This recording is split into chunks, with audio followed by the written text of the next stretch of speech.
Hey everyone, as always Jarek here, and welcome to the end of one of the best video game reboots of all time. If you've watched this channel for any period of time, you'd know that I love Doom Eternal. Hell, I live in a city where it's 40s and raining for 9 months of the year, which is prime hoodie weather, and you'll see me wearing this vast majority of the time.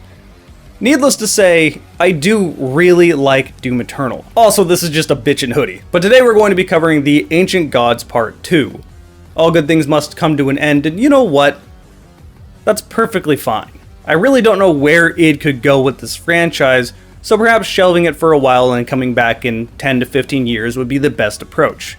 It would allow id to focus on some other things for a while. But enough rambling, let's talk about the Ancient Gods Part 2. Just like in the first DLC, the Ancient Gods Part 2 will take place across 4 chapters, and each chapter has a distinct setting.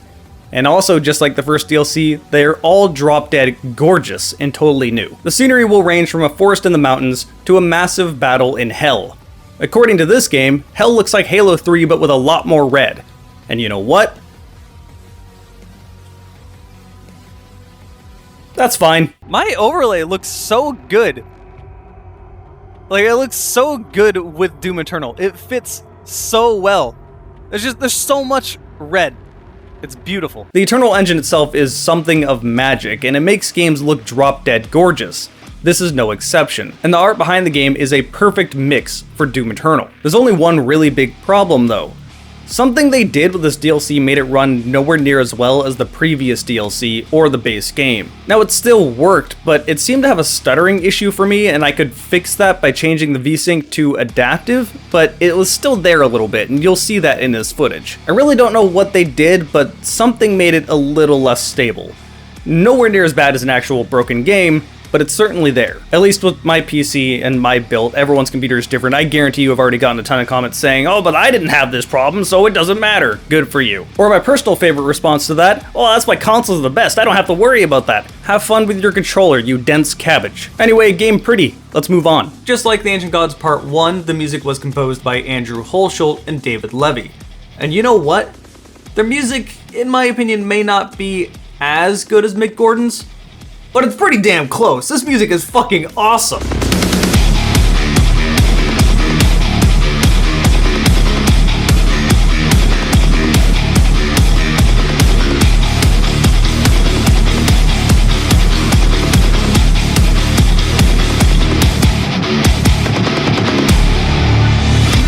We could not have asked for a better replacement for Mick Gordon, and that was a big concern for me when Mick Gordon left. Although, once again, the same problem that the Ancient Gods Part 1 had is back in Part 2. It's mixed really poorly, and by that I mean you just cannot hear it. I had to turn the game sound effects down to 50% and keep music volume at 100% just to have the music fit with what was going on so I could actually hear it. I don't know why this is happening, I don't know what they're really doing, but I would recommend you do the same. Now, I feel like this is a bit of an odd choice, but I'm not going to spoil anything. I'm sure if you're watching this, you probably have already played the game. It is the last DLC and the end of Doom Eternal, but for the few people that haven't, I'm just not going to spoil the story. There is quite a lot I could say about the ending. I won't.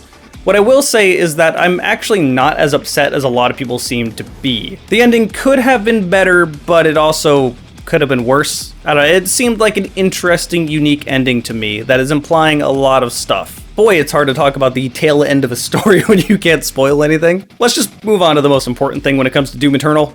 The gameplay. Now, mostly the gameplay is intact. Not a whole lot has changed from the base game or the DLC that came before it. But there is a few small things that really shake it up. For starters, let's talk about the new enemies. The first new enemy you come across is the Screecher. This is a weak zombie type demon, and the moment you kill it, it buffs all enemies nearby. This is actually really interesting because generally when there's a really threatening enemy, you want to take it out first. But in this case, you want to leave it till last. On paper, this doesn't seem that interesting, but in a game like Doom, it's really easy to accidentally kill these enemies, or even worse, have the enemies kill this enemy. It leads to an interesting dynamic where you're actually trying to avoid them altogether and go on opposite sides of the map. I approve, it's totally different and it makes you think a little bit more. A good new enemy type. Another new enemy are these stone imps that roll at you. The only way that they tell you to kill these guys is to use the automatic shotgun mod. There are other ways to kill it, like using the shield bash with the machine gun. I don't think it's actually intended, but makes them real easy. There's other ways, but I mean, for the most part, this enemy exists. I don't really care for it or hate it, it just kind of is there. The next new enemy type is an armored Baron of Hell with a mace. This mace acts as its weak spot. You have to shoot it with a strong weapon, which removes all of its armor, giving you a limited time to kill it before its armor regenerates. Yep, that's what it does. Honestly, I don't really have a whole lot to say. It's an interesting enemy, but something that you would expect to see in Doom Eternal and doesn't really make you rewrite the rules. It's a fine addition, I just don't have much to say about it. The chain gunners are back. A lot of people are excited about this. I don't really know why, since everyone hated them in Doom 2 so much, but honestly now they're just another reskinned enemy. As you can probably tell, the new enemies are really all just reskinned enemies. Well, in this case, you can't take out the shield from in front, you have to blow up something or do damage from behind in one way or another, and that's basically it. They're almost a non-factor, to be entirely honest. But these new enemy types force the gameplay to at least be a little bit different, and I'm fine with all of them, except for one. The Cursed Prowler. This enemy, oh boy, I don't like it in concept. It never really messed with me in-game, I didn't get punished by it super hard, but the concept of what it can do, I really hate. So the Cursed Prowler, if it attacks you, you are now cursed. You will slowly lose health, you can't boost, and you can't meat hook it. You have to go blood punch it. Only a blood punch. Then the curse will be lifted. Do you know how obnoxious that sounds? You have any stronger enemy nearby, you might as well be dead. You have to track this thing down without a boost, and it's a pretty fast enemy. Any enemy that limits your movement, I'm usually not a fan of, especially not this one. Now, like I said, I never struggled with it. It never really got me killed. In fact, I died once throughout the entire expansion for a totally different reason. But this concept is just so dumb to me. So those are all the new enemies. Most good, one bad. Let's talk about the one time I died. There's a little arena that traps you in some goo. Yep, reducing your movement again. I don't know who thought this would be fun. It's not. Please stop doing this. Also, I had not played Doom Eternal since the Ancient Gods Part 1 came out, so I was really rusty at the beginning. Pardon my really bad gameplay if you see it. I really have no excuse for actually dying there, I just thought that arena was kind of annoying. But there's actually one really big change they made to this game that I'm not sure how I feel about, and that is the new hammer. This hammer is absurdly powerful, and that's kind of my biggest problem. It's real fun to use, but I think it needs to be tweaked a bit. So what does this hammer do, you may ask? Well, it extends the stun duration of anything you had already done. Plus, it stuns enemies on its own. It also adds on top of the resources that you would usually get. So if you used an ice grenade and lit an enemy on fire, then used the hammer, it's stunned forever, you can do a ton of damage, and you're getting a ton of resources back. In fact, the amount of resources I got while doing this was so absurd that my frame rate would explode when it happened.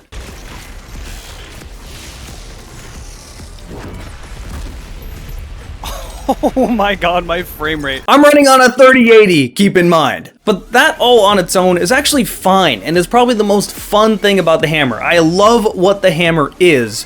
I just think it's too easy to get that resource. What do you have to do to get this resource? You shoot weak spots, and you do glory kills. Just 2 glory kills, and you have a hammer charge. These are things you're already going to be doing as you play Doom Eternal, so you're pretty much always going to have this hammer. You see where I'm going with this? It makes the game really easy.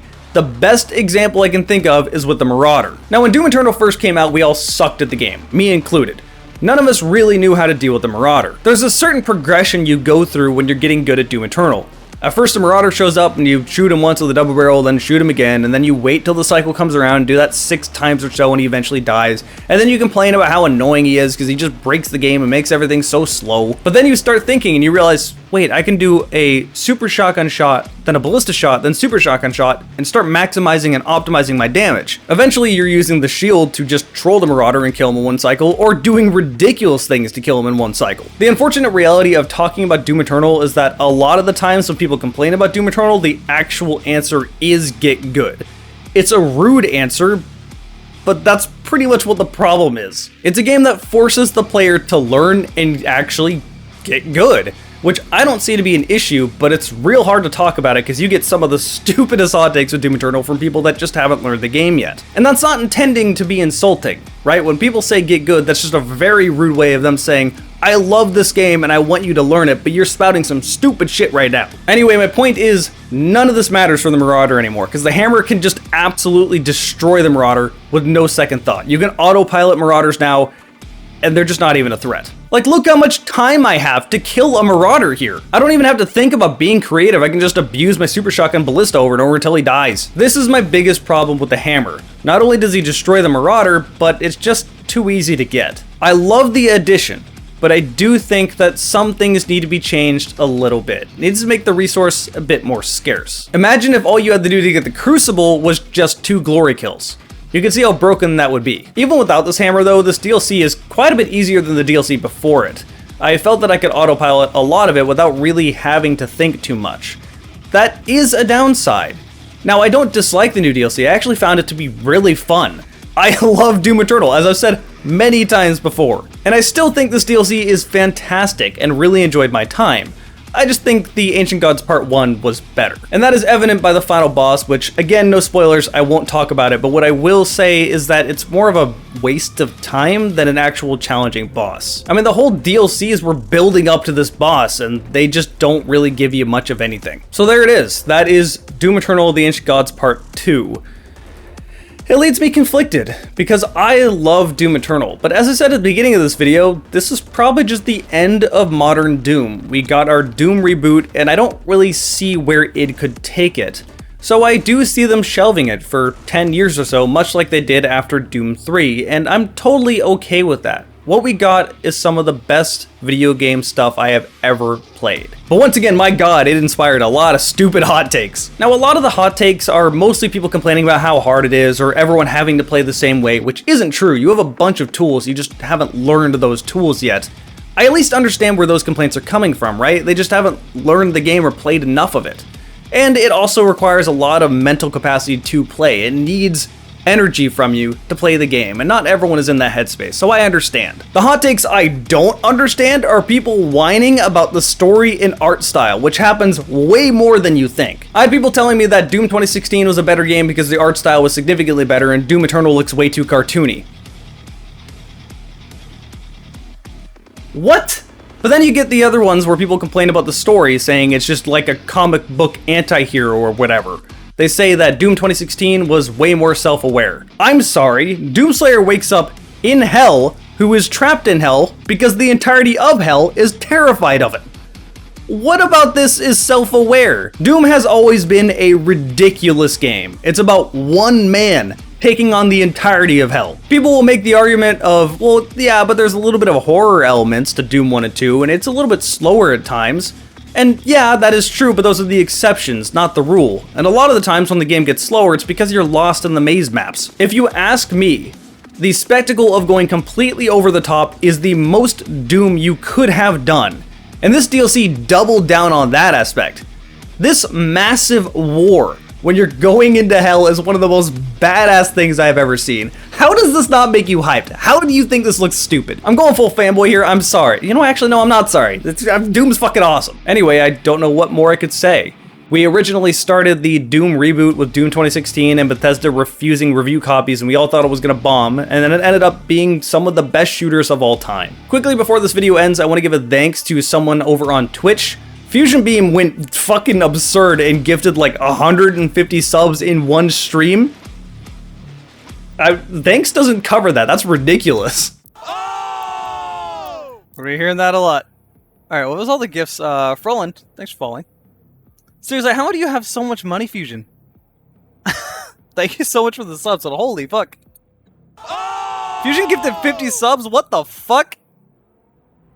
I thought that was like overall, not just at once. How many subs has he gifted in this stream so far? 125? Holy. Also, if you guys want to come over and hang out over on my Twitch is twitch.tv/JarekTheGamingDragon. You can see that down in the bottom over there. I also have a Twitter. You can see that down there too. If you subscribe, you get to see my videos ahead of time and join a secret channel on my Discord. Patreon is also in the bottom right. Thank all you guys for watching this video, and I'll see you next time.